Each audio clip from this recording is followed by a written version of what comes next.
The night I Marcus love Chen being drove with you home from even his in the mother's rain. funeral, Me too, the it rain makes fell everything so more hard special. it felt personal, like the sky itself had decided to grieve alongside him. He hadn't cried yet. Not at the service, not when they lowered the casket, not when his Aunt Rosa pressed her soft hands to his face and whispered that Eleanor Chen had been the finest woman she'd ever known. The tears were lodged somewhere behind his sternum, heavy and stubborn, refusing to fall.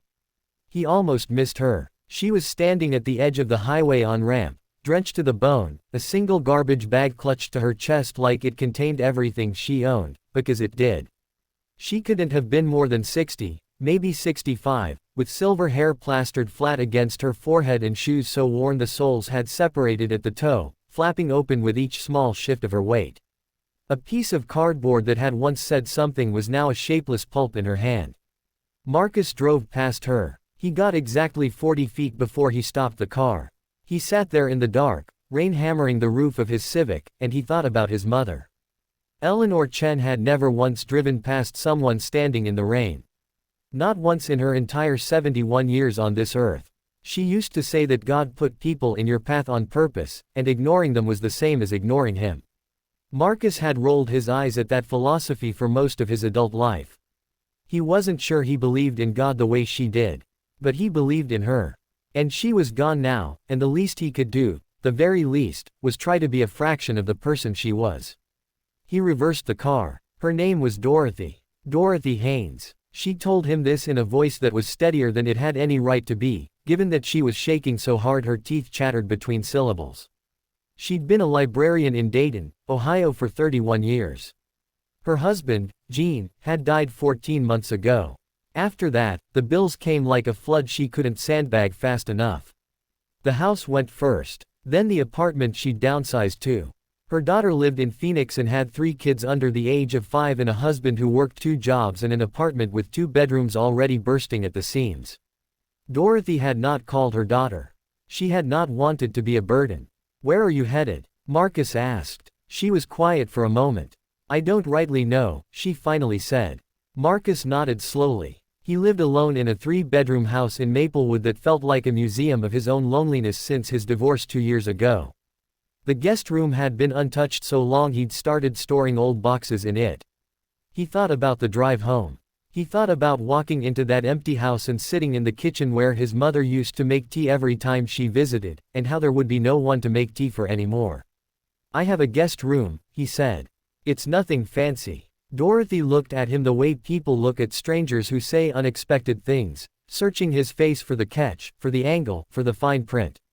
She'd lived long enough to know that kindness without strings was rarer than gold. "I don't take charity," she said carefully. "It's not charity," Marcus said. "My mother died today. I don't want to be alone in my house. That's the truth of it." Something shifted in Dorothy's expression. The guardedness didn't vanish entirely, but it softened. She looked out the rain-streaked window for a long moment, then back at him. "I make good coffee," she said. "I haven't slept right in months," he replied. She nodded once. "All right, then." The guest room took them 20 minutes to clear together, Marcus hauling boxes to the garage while Dorothy, insisting she was fine, refolded the linens he pulled from the hall closet. She found his mother's hand-stitched quilt, the one with the blue and yellow hexagons that Eleanor had spent 2 winters making, and ran her fingers across it without saying anything. When she finally looked up, her eyes were bright. "She sounds like she was something," Dorothy said softly, after Marcus explained where the quilt came from. "She was everything," he said. That night, lying in his own bed listening to the rain ease off, Marcus heard the faint sound of movement from the guest room and then nothing. He stared at the ceiling and felt, for the first time in weeks, that the house wasn't quite so hollow. Dorothy made coffee at 6 in the morning. It was, without question, the best coffee Marcus had ever tasted. She used a process she'd learned from a Cuban colleague at the library, something involving a particular ratio and a pinch of cinnamon, and when Marcus walked into the kitchen in his socks and found a full pot waiting, he sat down at the table and finally, quietly, cried. Dorothy set a mug in front of him and sat across from him and didn't say a word. She just let him. That was the thing about Dorothy. She understood the language of silent presence. 31 years of sitting across from people who needed a book to lose themselves in had taught her when to speak and when to simply be there.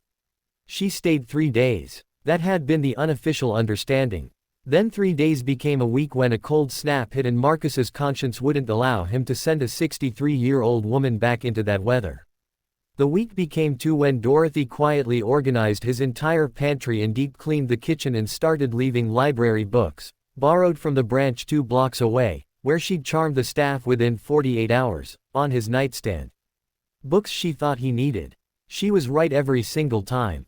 2 weeks became a month when Marcus made a call he'd been turning over in his mind and found Dorothy a part-time position at the Maplewood Public Library, where the director owed Marcus a favor and where Dorothy walked in for her interview and within 10 minutes had the entire staff listening to her story about a rare 1922 edition of Ulysses that a patron had once accidentally returned.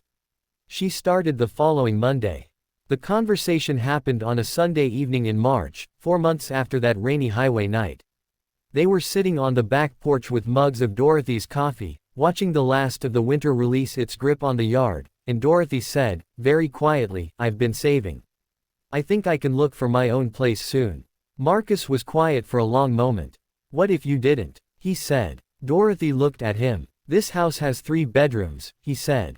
"I rattle around in it like a marble in a shoebox. You know where everything is better than I do. You've reorganized my bookshelves twice.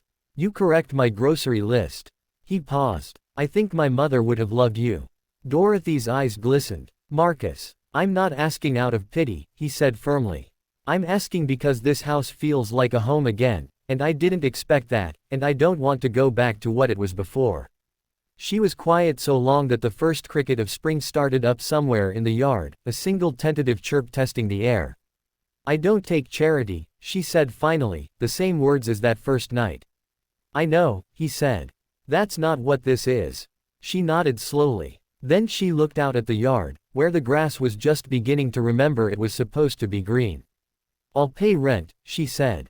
"Symbolic," he said. "Substantial," she countered. "We'll negotiate." She laughed, a real laugh, the kind that came from somewhere deep in. Unexpected, and Marcus laughed too, and somewhere in the sound of it, both of them understood that this was not a story about a man rescuing a woman from a highway in the rain. It was a story about 2 people who had both been quietly drowning in their own loneliness and had, without planning it or expecting it, saved each other instead. Eleanor Chen, Marcus thought, would not have been surprised at all. She'd have said God put people in your path on purpose, and she'd have been right.